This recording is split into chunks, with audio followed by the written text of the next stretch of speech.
Hey everyone, and welcome back to the channel. Today, we're diving into a story that's a masterclass in passive aggression, entitlement, and ultimately, sweet, sweet revenge. Imagine pouring your heart and soul into a passion, building a successful business from the ground up, only to have your future in-laws scoff at it and call it common. And then, they demand you work for free for their extravagant event. Sound familiar? Well, get ready for the story of Sarah, a talented baker who learned the hard way that some people just can't be pleased. But what she did next, after being pushed to her absolute limit, will leave your jaw on the floor. This isn't just about a cake, it's about standing up for yourself when your family tries to walk all over you. Let's get into it. My entitled future in-laws demanded a free engagement cake and called my business common. So I delivered a masterpiece and left them scrambling for their wedding. My name is Sarah, and for as long as I can remember, baking has been my passion. It started as a childhood hobby, evolved into a serious side hustle in college, and 3 years ago, I finally took the leap and opened Sweet Delights, my own custom cake and pâtisserie business. It's not a huge operation, but it's successful. I get booked months in advance, and my cakes have won a few local awards. I put my heart and soul into every creation, turning people's dreams into edible art. It was everything I had ever wanted. Then I met Mark. Mark is, to put it simply, wonderful. He's kind, supportive, hilarious, and he loves my baking more than anyone. We met at a farmer's market where I had a stall, and he was instantly smitten with me and my triple chocolate fudge brownies. We fell in love fast, and a year and a half later, he proposed on a beautiful beach at sunset. I was ecstatic. He was everything I could ever want in a partner, and I genuinely believed he was my person. The problems, however, started almost immediately after we announced our engagement. His parents, Evelyn and Richard, are, well, let's just say they come from a different world. Richard is a successful corporate lawyer, and Evelyn runs a high-end interior design firm. They live in a massive house in a very exclusive part of town, drive luxury cars, and vacation in places I'd only ever seen in magazines. From day one, they made it clear that while they tolerated me for Mark's sake, they didn't really approve. The first hint came when Mark told them about my business.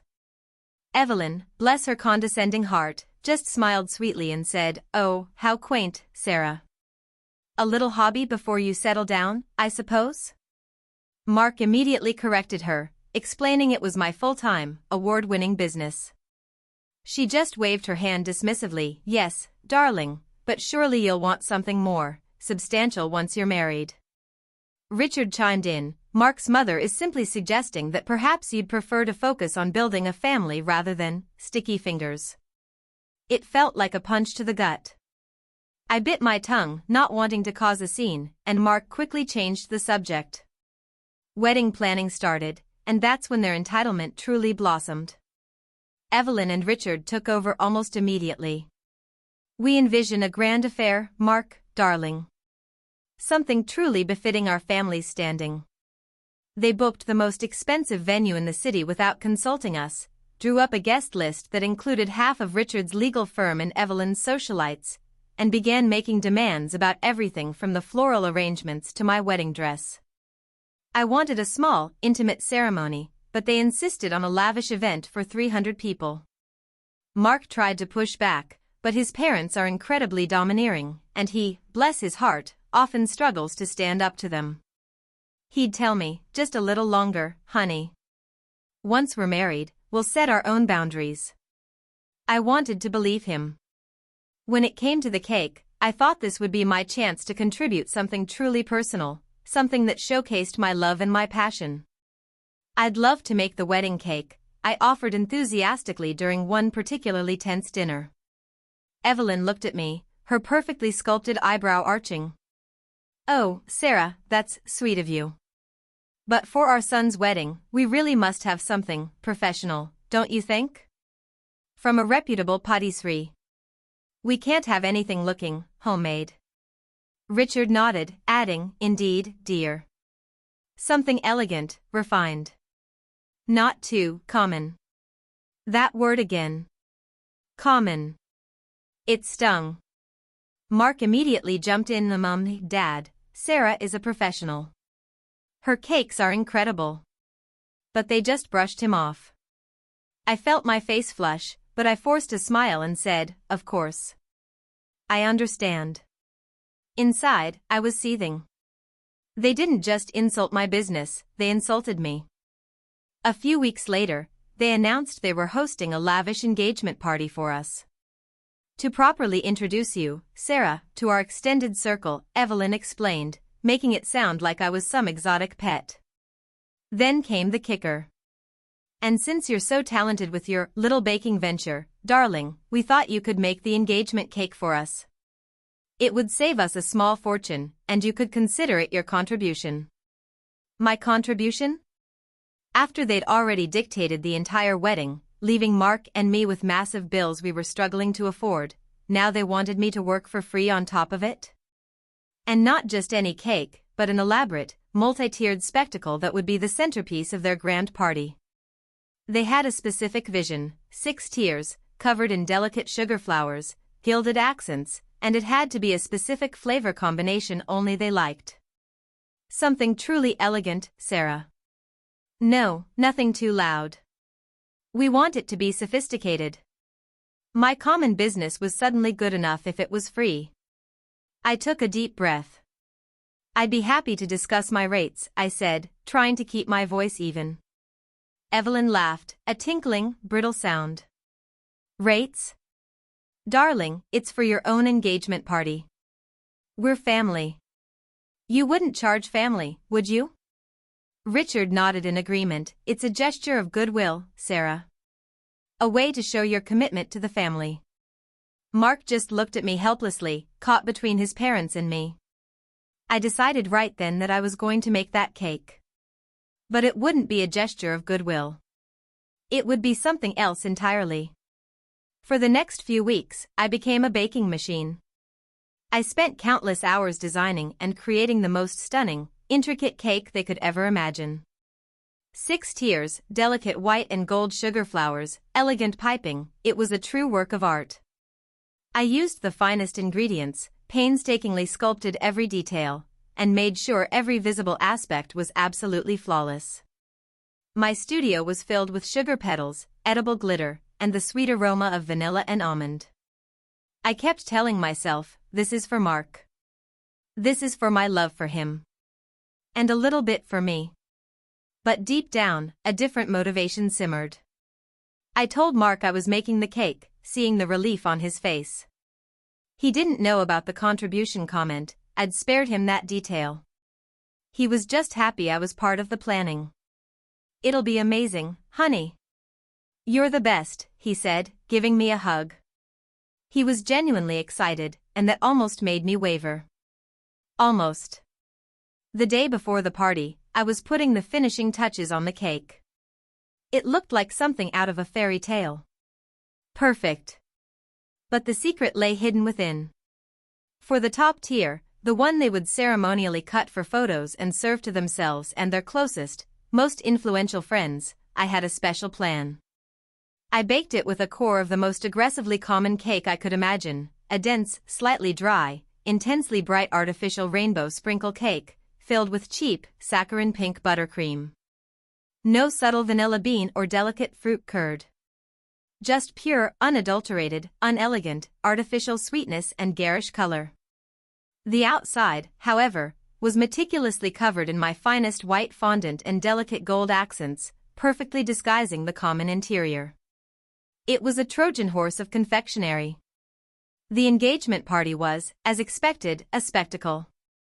Held at a prestigious country club, with a live string quartet, champagne flowing, and guests dressed in designer outfits. Evelyn paraded me around, introducing me as Mark's charming fiancé, Sarah, who so sweetly made our magnificent cake. The word sweetly always made me bristle. Richard kept pointing at the cake, beaming, "Isn't it stunning?" Sarah, our daughter-in-law, made it herself. They ate up the compliments, taking full credit for the visual grandeur. When it was time for the cake cutting, Mark and I stood awkwardly in front of the 6-tiered masterpiece. Cameras flashed. Evelyn and Richard stood proudly beside us. Mark, beaming, whispered, "It's perfect, honey." I smiled back, a little grimly. We took the knife and with a flourish, cut into the top tier. The elegant white exterior gave way to a shocking burst of artificial rainbow sprinkles and garish pink. A few guests gasped. Richard looked like he'd swallowed a lemon. Evelyn's smile faltered, replaced by a look of utter horror. "Oh my," a society lady murmured, her eyes wide. "How festive." I leaned into the microphone, my voice clear and sweet. "Yes, I wanted to create something truly memorable, a cake that represents joy and a touch of honest simplicity." I looked directly at Evelyn and Richard, my smile unwavering. After all, even the most elegant occasions can benefit from a little reminder of life's simpler, more common delights, wouldn't you agree? Richard cleared his throat, forcing a laugh. "Indeed, Sarah. Very original." Evelyn was frantically trying to get the server to take the slice for her. The server, clearly confused, cut a piece for Evelyn, who took a small, hesitant bite. Her face, usually so composed, contorted for a split second before she swallowed, forcing a smile that didn't reach her eyes. The artificial taste of cheap cake and sugary frosting was clearly overwhelming her sophisticated palate. Richard tried a piece, too, and I watched him grimace subtly as he chewed. Their closest friends, who also received slices of the top tier, exchanged confused glances, clearly tasting something not quite elegant. Meanwhile, the other tiers, which were served to the majority of the guests, were actually delicious, classic vanilla bean with raspberry coulis, perfectly balancing the flavor. The contrast was lost on most, but Evelyn and Richard knew. They knew it was a deliberate jab. The rest of the party was a blur. Mark kept trying to figure out why his parents looked so uncomfortable. Evelyn and Richard avoided me like the plague, only offering tight, strained smiles when absolutely necessary. As the party wound down, Evelyn cornered me. Her voice was low and furious. "What was that, Sarah?" "That cake was an embarrassment." I feigned innocence. "Oh, I thought it was rather charming. A conversation starter, really. I wanted to pay homage to those simple, common joys that sometimes get overlooked in grander settings." I used her own words against her, and she knew it. "This isn't over," she hissed. "You owe us an explanation." "I think I've given you all the explanation you need," I replied, my voice still sweet. "And speaking of owed, I believe you still owe me for the cost of the ingredients and my time for this gesture of goodwill. My invoice will be sent tomorrow." Her jaw dropped. The next morning, my phone was blowing up. Texts from Mark, desperate to understand what had happened. Angry voicemails from Evelyn. But also, a few surprising messages. One was from a socialite who had tasted the good cake, praising my talent and asking for my business card for her daughter's upcoming wedding. Another was from the country club's event manager, impressed by the cake's visual impact and asking if I did catering for their other events. It seemed my masterpiece had garnered some unexpected attention. I met Mark for coffee, and he was a mess. "My parents are furious, Sarah. They said you deliberately sabotaged the cake." I calmly explained everything. Their constant belittling of my business, the common comments, their demand for a free cake, and their overall entitlement. I decided to give them a taste of their own medicine, Mark. I made a cake that perfectly reflected their disdain for anything common while still making it visually stunning to satisfy their vanity. I also admitted that I had sent them an invoice for the cake ingredients and my labor. Mark listened, his face slowly changing from bewildered to understanding, then to anger. Not at me, but at his parents. "They really said all that to you? They demanded you work for free?" he asked, his voice tight. I nodded. "And they expected me to just take it and keep quiet?" He took my hand. "You were right to do what you did, Sarah. They've been pushing you for too long." He then spent an hour calling them, telling them off for how they had treated me. It was the first time he had truly stood up to them, and I saw a new strength in him that I loved. Later that week, Evelyn and Richard called me. They had received my invoice, and they were livid. "This is blackmail, Sarah. You're trying to extort us," Evelyn shrieked. "You said it was a gesture of goodwill," I reminded her calmly. "I simply extended that goodwill by making sure a portion of the cake celebrated what you considered common. And now, I'm billing you for the rest." Richard jumped in, threatening legal action, but I told him I had a fully detailed contract for every commission, even pro bono ones, and the detailed invoice. "I'm a professional, Mr. Thompson. I protect my business." Then came the real test. "Fine," Evelyn snapped. "But you're still making our wedding cake, Sarah. We've already told everyone you are."